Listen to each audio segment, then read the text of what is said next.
Forget frequently asked questions. Common sense, common knowledge, or Google. How about advice from a real genius? 95% of people in any profession are good enough to be qualified and licensed. 5% go above and beyond. They become very good at what they do, but only 0.1% are real geniuses. Richard Jacobs has made it his life's mission to find them for you. He hunts down and interviews geniuses in every field: sleep science, cancer, stem cells, ketogenic diets, and more. Here come the geniuses. This is the Finding Genius Podcast with Richard Jacobs. Hello, this is Richard Jacobs with the Finding Genius Podcast, part of the Finding Genius Foundation. Today I have Cristina Aosan. She's a physician at Melidava Consulting in Romania, and she does apitherapy for wound treatment. So apitherapy has to do with using products from bees, and the phytotherapy is, I believe, plant medicine. So, Cristina, thank you for coming. Thank you for inviting. Hello, everyone. Hello. So how did you get into apitherapy and phytotherapy? What's your background? The story is long and old. When I started to study the medicine in the medicine faculty of Bucharest, about 33 years ago, I was having the wish in my heart to treat everything. That's how I started. Okay. And when I arrived to study the pharmacology in the faculty, I understood that the conventional medicine doesn't do what I want. Patients, so it's not to treat everything how I was having in my wish. Then I started to study on my own other ways, hoping that I will achieve to treat everything. So I started with the plants, then with the bees products, then with other methods, going far and far and far to come closer to what I was wishing. Okay. How did you find bee therapy? Is that what apitherapy is, or is it what is apitherapy? Let's describe it for people. Apitherapy means to use the products of the bees in order to treat people. Okay. Yeah. So what kind of products are used in apitherapy? In apitherapy, we use all bees products, all the products that generally the people know, like honey, like the propolis, royal jelly, the bee venom, the wax, apillarnil, which it is drone larvae, triturated drone larvae, the pollen. But also we speak about other products which are involved in our life and in our health, not only in the moment when we think at our health, but in any moment of our life by the food that we eat. Because the pollination the bees make ensure us to have a good food, which it is basically for our life. Also, along with these products, it is beyond the material, beyond the biochemistry. It is the energy of the bees. It's another product very important for our. All this we use when we make treatments, when we say apitherapy. So what kind of conditions lead themselves to apitherapy? What are common conditions that it helps? On what conditions? First of all, I would say that we treat not diseases, but we treat people. So we individualize the treatment. As type of sufferances that we treat, practically we can help any type of sufferance, more or less. Some of them are very simply to treat with the bees products, up to cure fast. Some of them may be helped, and even it's the case of some of the diseases which are considered non-curable in the conventional medicine. But we can treat using the bees products along with other remedies or other ways of treating that person. We can treat, for example, multiple sclerosis, tumors, obstructive arteriopathies. We had viruses, different types of viruses as viruses of the liver. Okay. What does the therapy look like? Do people just eat royal jelly or propolis, or do they get stung with bees? Like, how does it work?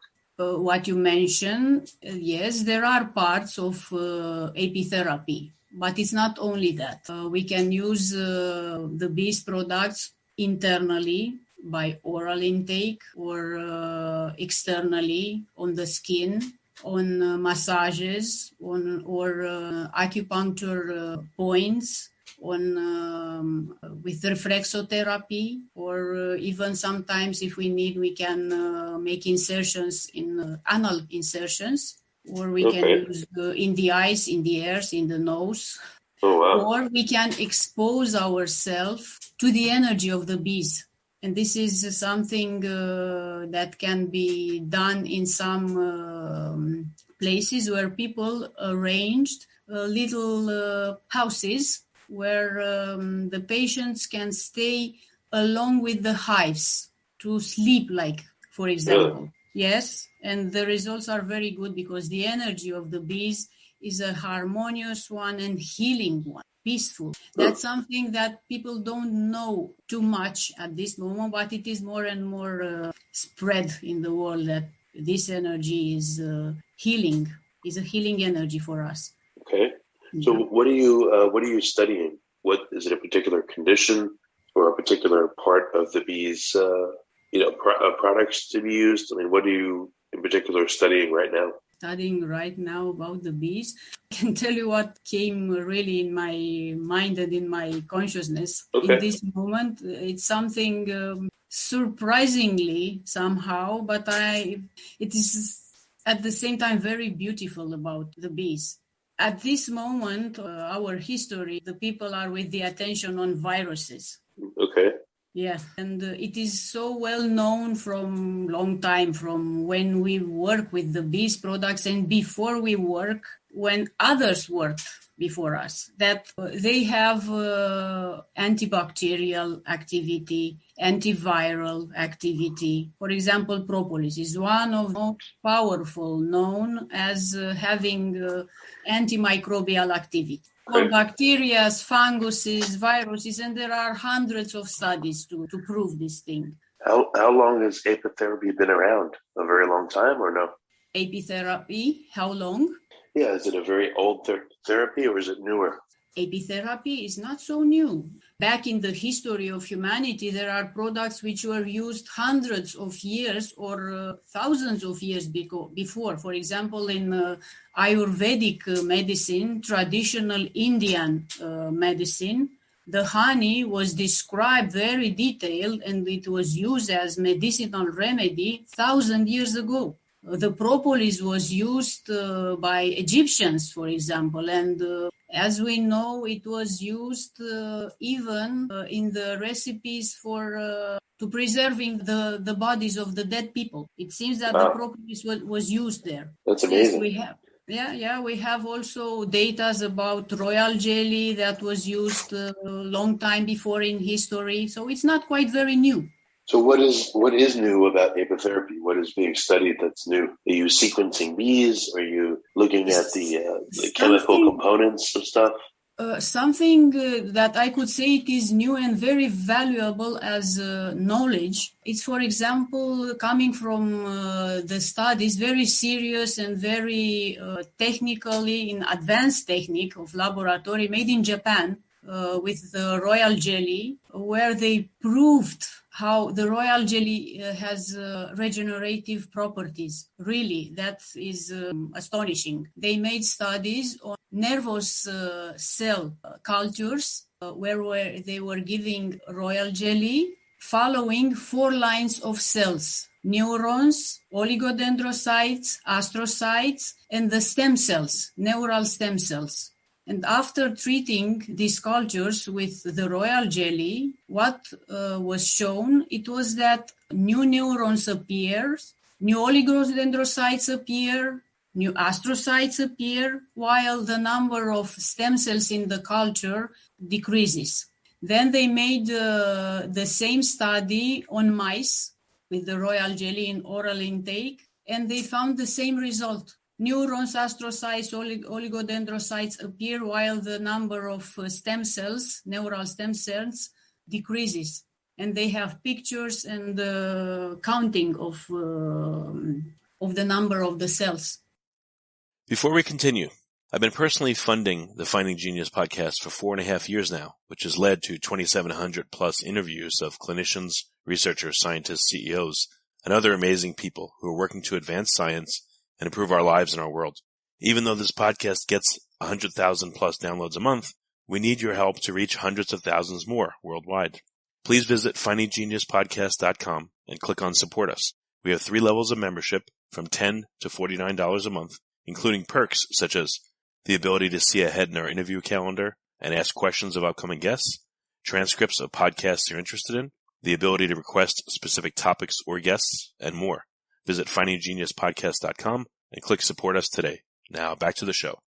So do they think that the substance helped the stem cells differentiate into the proper cell types? Yes. And this is something that we were presuming before that, or we observed in the practical clinic with the patients. For example, before that was in 2007 when I heard the first time the presentation of these studies in Japan on one conference. But before that, I was already worked with patients with multiple sclerosis, which it is a degenerative disease of the oligodendrocytes in the nervous tissue.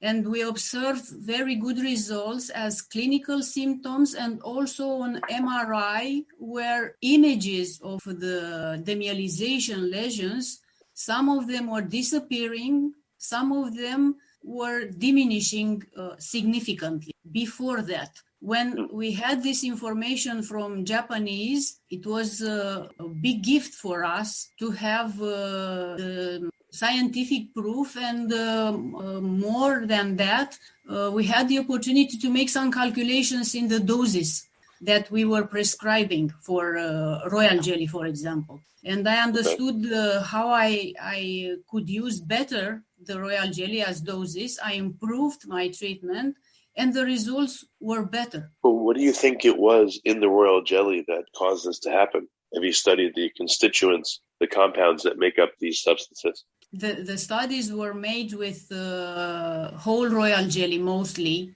and I think it is the best way. They tried also to study some of the components, but when we use a natural remedy, it acts as a complex. All substances inside, they have a collaboration, and they act on different directions in the body without side effects, without secondary effects.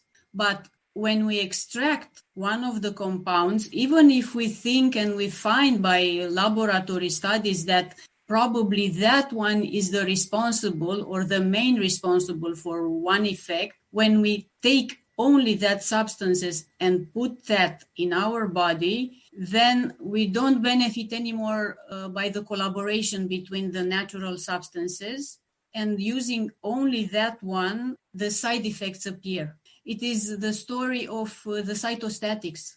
The first cytostatics in the medicine for chemotherapy against the tumors were substances extracted by plants who were known to have anti-tumor effect. The plants were not having the side effect, but the only substance which became after that the cytostatic for chemotherapy, we all know how many side effects have.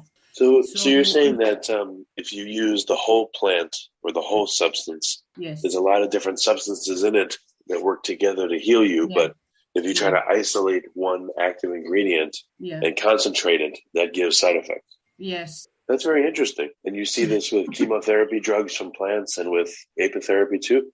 Yes, in apitherapy, it's true also. So when we say that we make natural therapy, to use the natural product is the best way. And especially when we obtain very good results, why would we change the natural product with only one substance?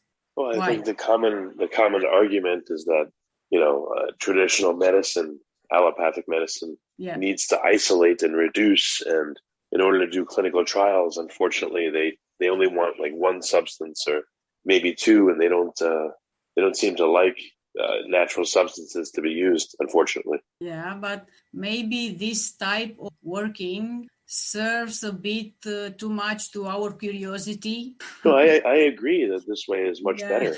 I agree. But have you studied all the components of royal jelly or propolis? Like, are there hundreds of compounds?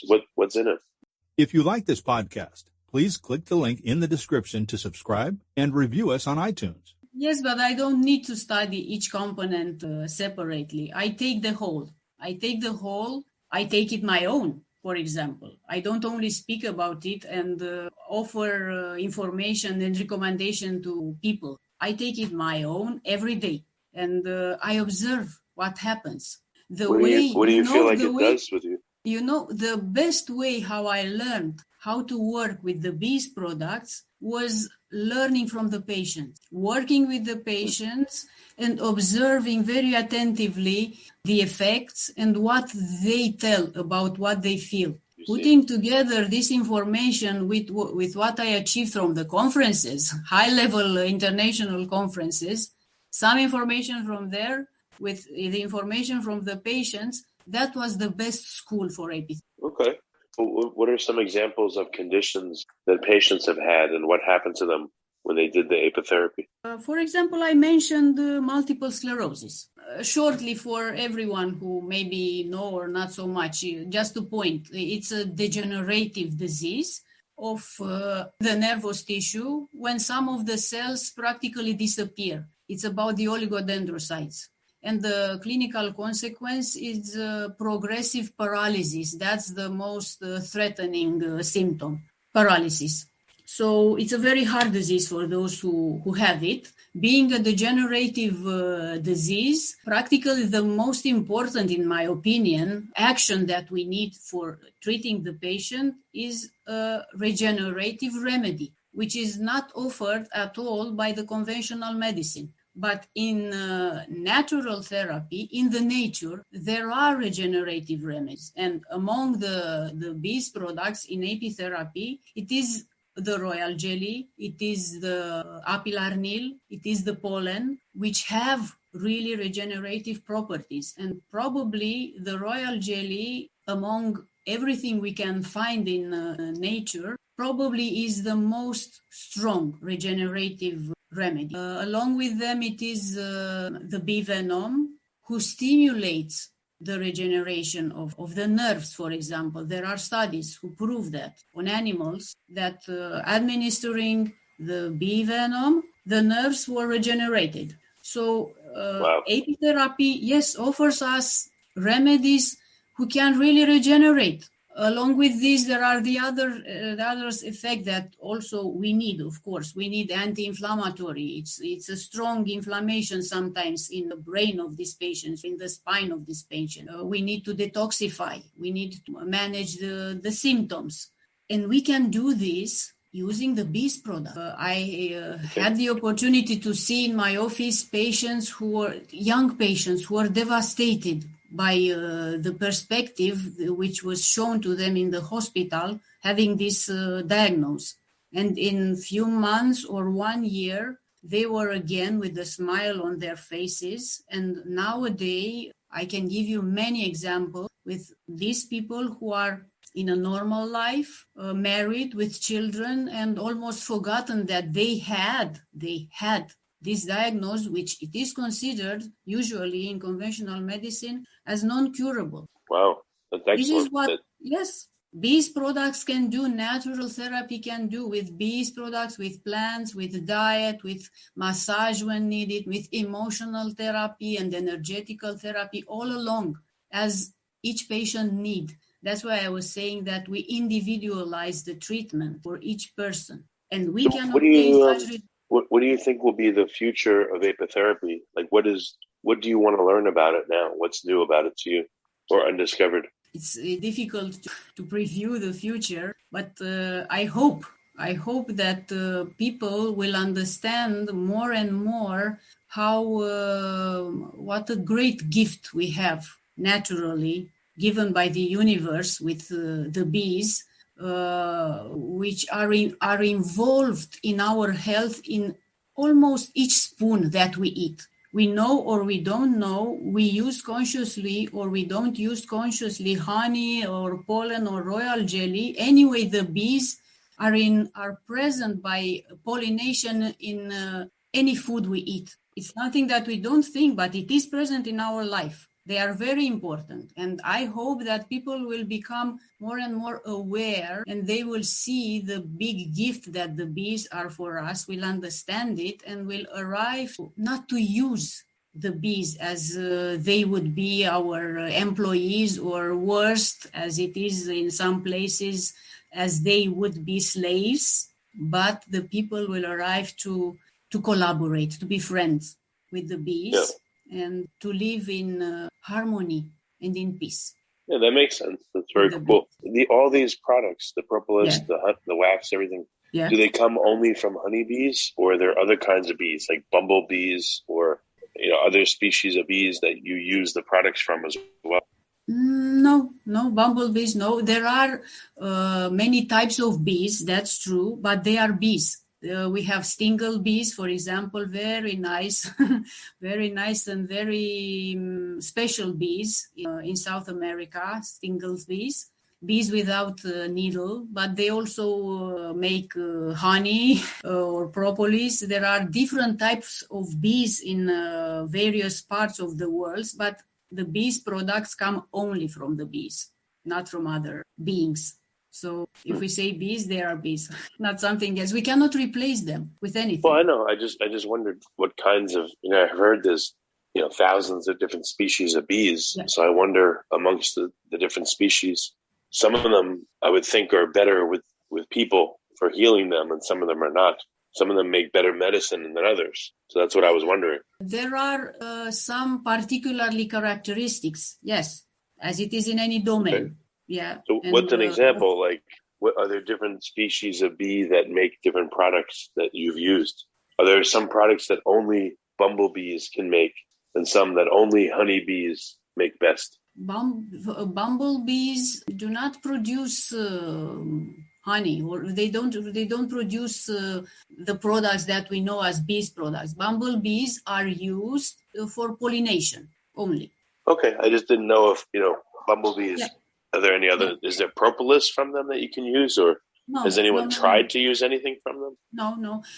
For example, there are various types of propolis. Propolis in different parts of the world. For example, in Europe, we have poplar originated. In Brazil, they have propolis coming from another plant, very special, Dacaris bracholia. It's the green propolis of Brazil, the brown propolis. It is also a red propolis in Brazil. And they have some particularly properties which are well expressed for those types of propolis, not so much in others. For example, the green propolis is better as anti-tumor than it is the poplar propolis. This is a type of specific activity, but it is also propolis. It's not products coming from another insect.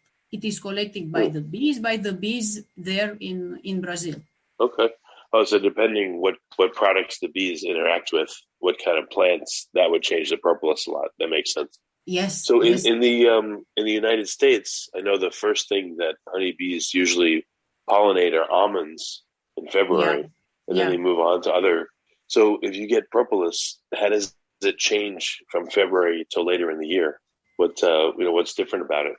The propolis is a very complex product which has a composition that it's variable from one year to another one, from one season to another one, from 1 month to another one in the same place, because the plants which produce the resins collected by the bees produced inside the hive, the bees, those resins are permanently adapted by the plants to their needs in interaction with the medium where they live, with the atmosphere. Okay. So if the condition is changing, they change the compounds that they produce. For example, or as an explanation, the bees collect some resins which are deposited, which are secreted by the plants to protect the most delicate parts of them, the very thin and young branches, the buttons, flowers and leaves, which are very delicate. It's a thin layer of resins that cover these thin parts in order to protect them by viruses which are in the air, by bacteria which are in the air, or funguses, or by very strong sunrise, or by winds, or by cold. So considering that these conditions are changing, the plant change the composition in order to face the changes in the atmosphere. Okay. So these resins are from 1 month to another one with a different composition. And that's what the bees collect in order to bring in the hive to prepare the propolis. So this is why the propolis is varying all the time during the year, but this is a good matter for us because we have the opportunity to benefit by the variation in the nature, and this variation is permanently adapted to the microbes which are circulating in the air. Okay, that makes For example, sense. as example of what it is now in the attention of the people. So even if the composition different, the properties remain the same. And all the people know in apitherapy that no matter if the propolis is from Europe or from America or from Japan or from China or from India, it has always antibacterial, antiviral, antifungal activity. It is antioxidant, it is anti-inflammatory, it is cicatrizing. So these properties are always there, even if the composition is not always the same. And I think that we should think that the properties remain there because the plant have the same needs that are constant, and the bees have constant needs. The bees collect these resins for their own needs, not for our needs. So the bees collect what they need to satisfy their needs in the hive, which are constant. So it doesn't matter that the propolis come from one part or another part of the world, they will always have the same properties, maybe some of them better expressed in one part of the world than in another part of the plants and weather conditions or other factors involved. But it is demonstrated in laboratories that all propolis in the world have properties as antibacterial, antifungal, antiviral, anti-inflammatory, antioxidant, detoxifying, all propolis. Interesting. So what, when you take royal jelly or propolis, or I don't know, is honey very useful? Like, do people just eat these products, and how do they take them? Honey is very useful. Not only that it has a sweet, nice taste, that it is energizing, it gives a lot of energy, but helps the metabolism to equilibrate. And something, I give one example, which it is so beautiful for us. Honey, if taken, it is demonstrated in some studies that honey, if taken at least 1 teaspoon by day, it helps to prolong the life. And one mechanism was discovered, involved this, is that they balance the intestinal, and the intestinal flora, we know that it is involved in all our immune. It's enough to say that. Not only other things that the intestinal flora makes for us. Yeah, that's interesting. Yeah. Have you, do you know anyone that's looked at the microbiome of honeybees? Is anyone studying that you know of? Yes, and I had the happiness to be involved with some suggestions some years ago. Yeah, it was so beautiful. Some guys from Sweden, they were very young, and they were presenting in Rome one study about the honey. They searched the origin of some lactobacills they found in honey. And they found, after many researches, that the origin of those lactobacills is in the stomach of the bees. They didn't find any lactobacills, not on the flower, not on the pollen, not in the nectar, not anywhere, but only in one single place in the stomach and that is the origin. And then at that moment, I remembered about a small, let's say, experiment that I did a few months before that conference with the pollen, the bee pollen fresh frozen bee pollen, I observed that if solved in the water and let at room temperature of 28 degrees, it was summer and hot. It was happening as many times, but very interesting happening. I observed that it fermentates and it grows like the bread. You know, when you put the yeast to prepare the bread, and it grows. And I made in parallel with dry pollen, which wasn't grow, it wasn't fermentate. And when I heard a few months after in that conference, those guys speaking about the lactobacills and yeast in the honey, I said, maybe this is the origin of what I observed in the pollen. And I told them, look, this. I gave them data and everything. And they started to make, after that, researches on this subject, lactobacills in bee pollen. And they found first 11 varieties of lactobacills in the bee pollen. And practically they demonstrated how rich is the bee pollen for our flora in the intestines. Practically the fresh bee pollen, not the dry one, the fresh one is somehow the equivalent of the yogurt, considering the lactobacills. It equilibrates and it sustains the microbiota in our intestines. Interesting. What naturally, though, if you look in a beehive, I mean, there should be microbes in the bees themselves. Yeah. But what about on the propolis, on the honey?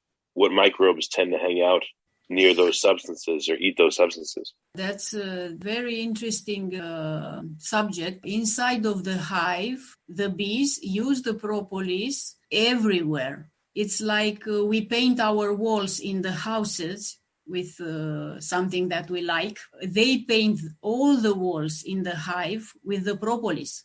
It's not because they like it, but because they need it. And it is used for the hygiene of the hive. Not only the walls, but all the combs painted with the propolis to clean them. Propolis has volatile substances which are present in the air inside of the hive. The air in the hive is clean. What do you mean clean? What's the air inside the hive like? I've heard that's a therapy as well. Yes, that's yes. You took my word. I wanted to say that, yes, even the air of the hive, it is now used as a therapy. There are places where people organized a sort of, let's say, device that has a mask finally put on the face of the person who wants to take this therapy, and that person can breathe the air of the hive. And that's very good for the immunity general, for the lungs, and for the entire respiratory system, and also to improve the energy of the body. Yeah.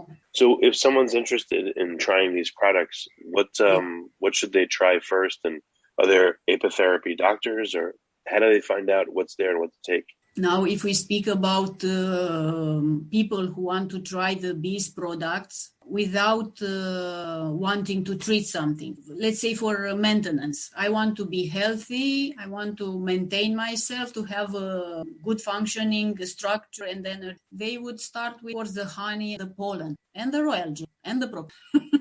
We can use them as we use the food for the bees. Honey, royal jelly is food, pollen is food for us, maybe also food, and according to our needs, maybe remedy. For example, I take every day pollen, royal jelly, apillarnil, honey, and some propolis for maintenance. And I can say that my health is very good. Oh, good. Huh. But normally, how do you, again, are there books on this? Like, how does someone know? Like, what do they go to a practitioner if they're sick? Like, how do people find doctors or whoever that gives apitherapy? You know, if someone's sick that's listening, where do they go to find resources? They should search about apitherapy society or apitherapy associations, which are in many countries. And these associations usually can give information about the therapists, or simply to look on internet. Everyone has now access on internet, apitherapists, and they will find they will find maybe a list, or they will find names of people who practice apitherapy, doctors, or in some countries they are naturopaths who practice apitherapy, people who became simply apitherapists. Okay, so naturopaths would do apitherapy? Yes, if they are interested in making apitherapy, yes. Okay, I just didn't know if there's a formal type of designation of a practitioner that does it.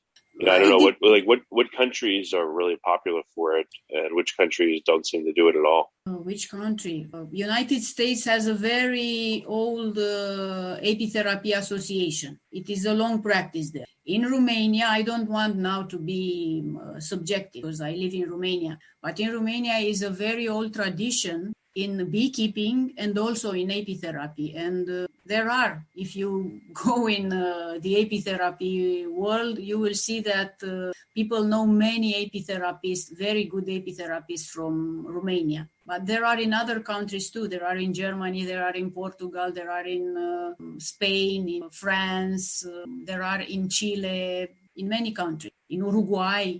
Okay. There are apitherapists in many parts. In China, in Japan, there are. Oh, good. Okay. I didn't know. That's how it was. Very good. So how can people find out more?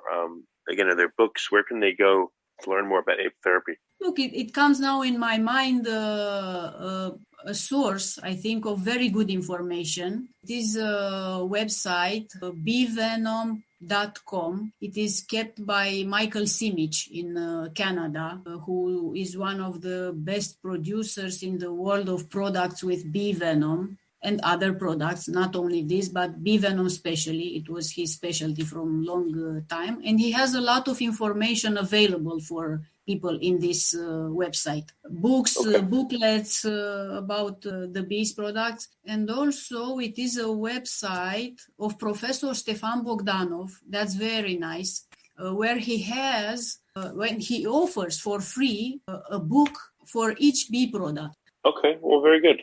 Well, Yeah. Cristina, what's the best way for people to find out more about your work? Where can they go? How can they get in contact or find out more about you? We have a website in the Romanian language. So people have to learn Romanian language, and in our website can find a lot of information about the bees products that we put there for the people to know as much as possible. It's in Romanian language. Well, that's okay. Okay. Well, very good. Well, Cristina, thank you for coming on the podcast. It's been good to speak to you. I appreciate it.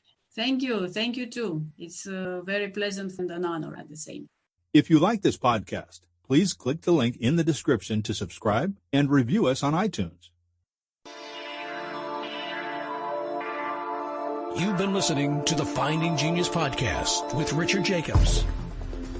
If you like what you hear, be sure to review and subscribe to the Finding Genius podcast on iTunes or wherever you listen to podcasts. And want to be smarter than everybody else? Become a premium member at findinggeniuspodcast.com.